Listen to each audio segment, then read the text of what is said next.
بسم الله الرحمن الرحیم الثالثه. دریمه مسله په باره د تعوذ کې امام قرطبي دا ذکر کوي. فرمایي اجمع العلماء، علماء اجماع کړی ده على ان التعوذ ليس من القرآن. دې خبره اجماع کړی ده چې دا تعوذ اعوذ بالله من الشیطان الرجیم دا د قرآن جز نه دی، دا الفاظ د قرآن جزء نه دی. ولا آیة منه یا ولا آیة منه، آیة منه صحیح راځي، د قرآن یو آیت هم نه دی، جز نه دی، آیت نه دی د قرآن. په دې باندې علماو اجماع کړی ده، دې کې د چا اختلاف نشته، دا اتفاقی مسله ده چې دا الفاظ اعوذ بالله من الشیطان الرجیم دا د قرآن جز نه دی او نه د قرآن نه آیت دی. نو دا څه شی دی؟ دا الفاظ یو هو قول القاری، دا د لوستونکي قول دی، د هغه وینا ده.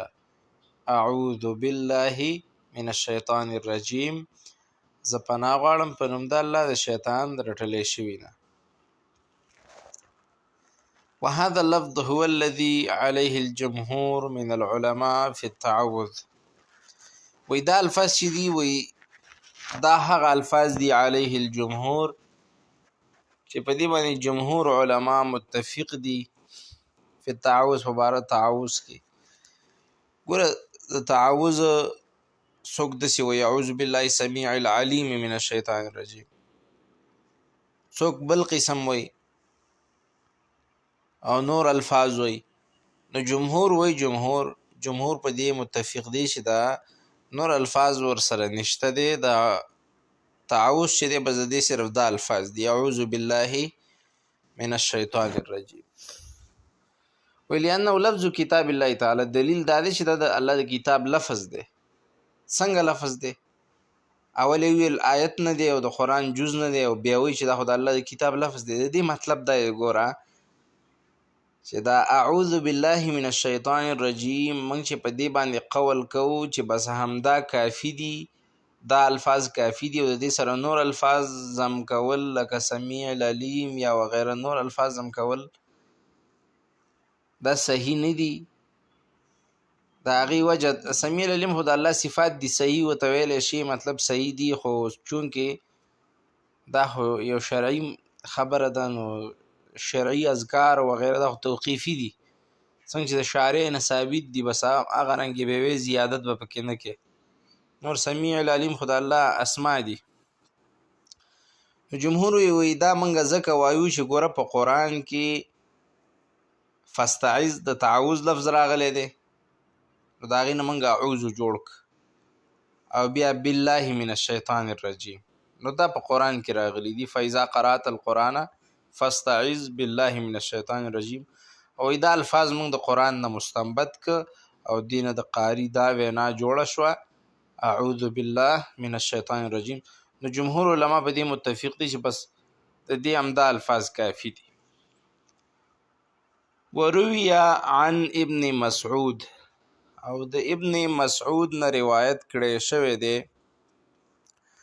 انه قال، چې ابن مسعود ویل، او ابن مسعود ویل قلت اعوذ بالله السمیع العلیم من الشیطان الرجیم.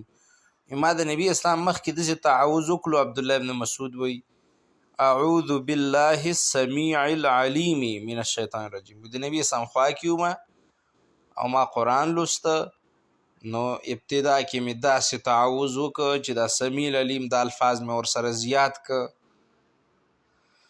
فقال للنبي صلى الله عليه وسلم، پس ماته نبی صلی الله علیه وسلم او فرمایل یا ابن ام عبد، یا ابن ام عبد، اے د ام عبد زویا، سمیع العلیم دا ورسره مو وایه، داسې وایه چې اعوذ بالله من الشیطان الرجیم.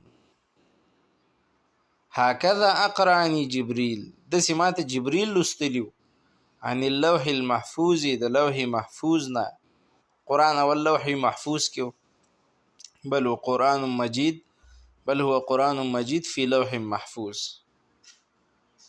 او عن القلم د قلم نه راته قرآن داسې لوستلی دی. هغه حدیث کې راځي کنه چې اول الله قلم پیدا که نو قلم ته یې ویل اکتب ولیکه فکتب ما هو کائن الی الابد، نو د ابد د پورې او د قیامت پورې چې څه کیدونکي و هغې ولیکل. نو وایي ما ته جبریل د لوح محفوظ نه او د قلم نه داسې لوستل کړي دي چې اعوذ بالله من الشیطان الرجیم. نو دا سمیع العلیم دا اضافه ورسره مه کوه. نو دا خو دریمه مسله شوله د تعوذ په باره کې چې بس د دې همدا الفاظ دي اعوذ بالله من الشیطان الرجیم. الرابعه څلورمه مسله رواه ابو داود و ابن ماجه فی سننهما. امام ابو داود و امام ابن ماجه په خپلو سننو کې سنن ابي داود او سنن ابن ماجه کې روایت نقل کړی دی عن جبیر ابن مطعم د جبیر ابن مطعم نه انه رعا رسول الله چې د الله رسول ولید یصلي صلاة منځ کو فقال عمر لا ادري اي صلاة هي. پس عمر وی چې ما ته پته نشته دی چې دا کوم منځو. راوی وی په دې سند کې راوی دی عمر، هغه وی ما ته پته نشته چې دا منځ کوم منځو، خو نبی اسلام یو منځ کوونو.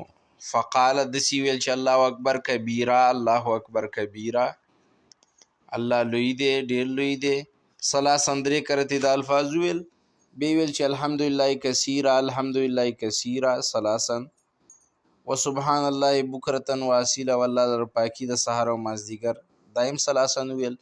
بیا ویل اعوذ بالله من الشیطان زه پناه غواړم په الله سره د شیطان نه من نفخه د هغه د پوکي نه و نفسه د هغه د وسوسې نه و همزي او د هغه د لغزش نه.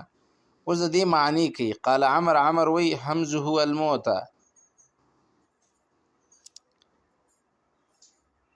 همز دا لغزش د شیطان دی چې انسان لره وسوسه غورځوي. و نفثه الشعر